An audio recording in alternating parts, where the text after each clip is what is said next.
Assalamualaikum warahmatullahi wabarakatuh. Perkenalkan, nama saya Angga Saputra, NPM 203100019 dari kelompok 3. Baik, di sini saya akan sedikit men-sharing kepada teman-teman semuanya dari klinis salpingitis dan inclusion CIS. Baik, untuk yang pertama, saya akan menjelaskan terlebih dahulu yaitu klinis dari salpingitis. Apa sih itu salpingitis? Salpingitis yaitu penyakit yang merujuk infeksi dan peradangan di saluran tuba. Hampir semua kasus salpingitis disebabkan oleh infeksi bakteri, termasuk penyakit menular seksual seperti gonore dan chlamydia. Untuk etiologi atau penyebab dari salpingitis disebabkan oleh bakteri penginfeksi. Jenis-jenis bakteri yang biasanya menyebabkan salpingitis seperti Mycoplasma, Staphylococcus, dan Streptococcus. Selain itu, salpingitis bisa juga disebabkan penyakit menular seksual seperti gonorea, chlamydia, infeksi puerperal, dan post-abortus.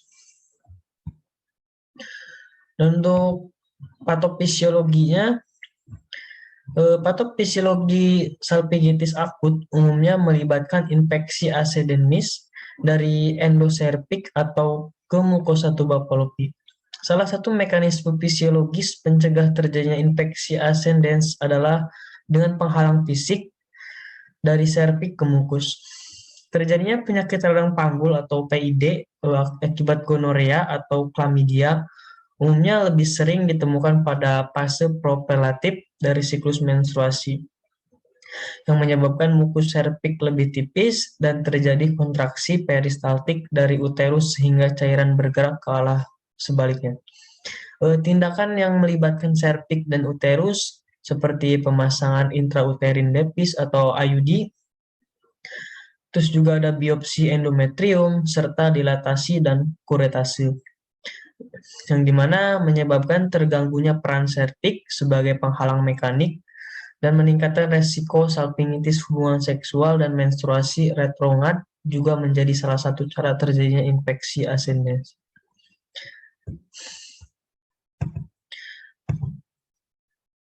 Yang selanjutnya yaitu epidemiologi. Bagi wanita berusia 16-25 tahun, salpingitis adalah infeksi serius yang paling umum. Ini mempengaruhi sekitar 11% dari wanita usia reproduktif. Salpingitis memiliki insiden yang lebih tinggi di antara anggota kelas-kelas sosial ekonomi rendah. Namun hal ini dianggap sebagai akibat dari debut seks sebelumnya, yang dimana beberapa mitra dan kemampuan rendah untuk menerima perawatan kesehatan yang layak bukan karena faktor resiko independen untuk salpingitis, tetapi sebagai akibat dari peningkatan resiko karena beberapa mitra.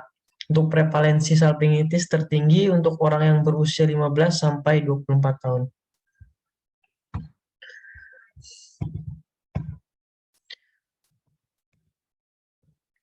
Baik, untuk prognosis, salpingitis bergantung pada usia dan faktor resiko pasien. Namun kebanyakan pasien dapat sembuh dengan baik. Resiko komplikasi salpingitis adalah infertilitas, abses tumor ovarium, dan kehamilan ectopik. Untuk faktor resikonya, yang pertama sering berganti pasangan. Biasanya yang menyebabkan salpingitis itu karena terlalu berhubungan seksual yang berganti-ganti pasangan, itu juga dapat terjadinya salpingitis. Kedua, ada akibat seksual pada usia remaja.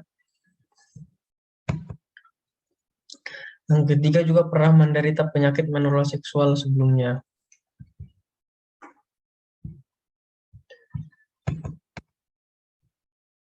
Untuk penata laksanaan dari salpingitis disesuaikan dengan tingkat keparahan penyakit.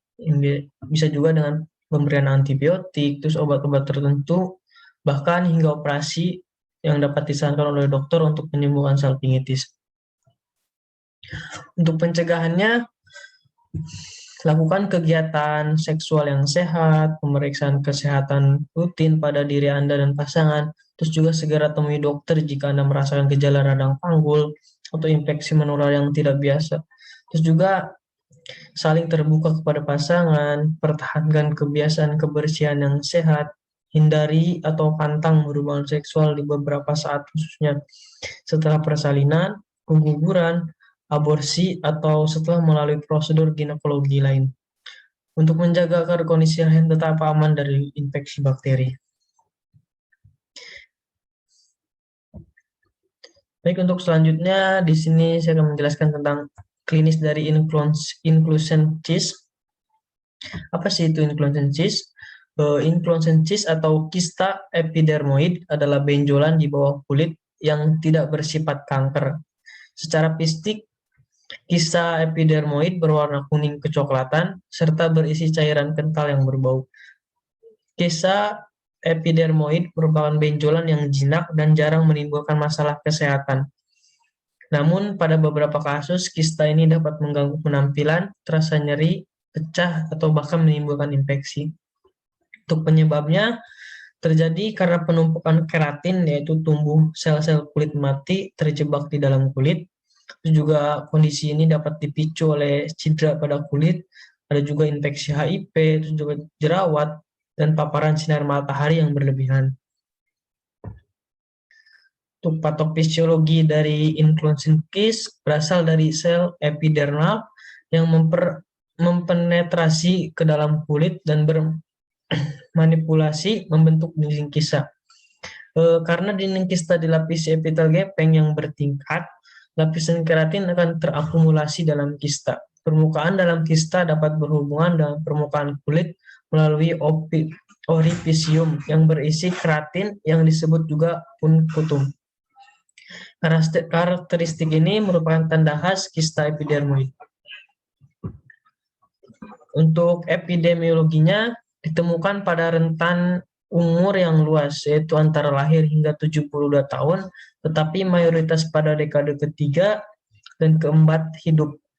Milia, yaitu kista epidermoid kecil, temporer, umumnya terdapat pada bayi yang baru lahir. Kista epidermoid terutama ditemukan pada jenis kelamin laki-laki atau 2 kali lebih umum daripada wanita. Tidak terdapat predileksi ras tertentu. Pigmentasi pada kista epidermoid lebih umum ditemukan pada individual yang berkulit gelap.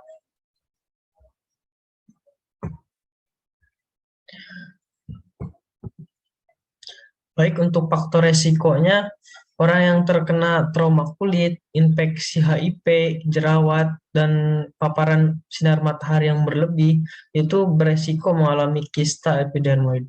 Kista ini lebih sering terjadi pada pria yang berusia 30-40 tahun, meskipun bisa menyerang siapa saja, orang yang memiliki kulit berjerawat memiliki resiko lebih tinggi untuk mengalami kista epidermoid.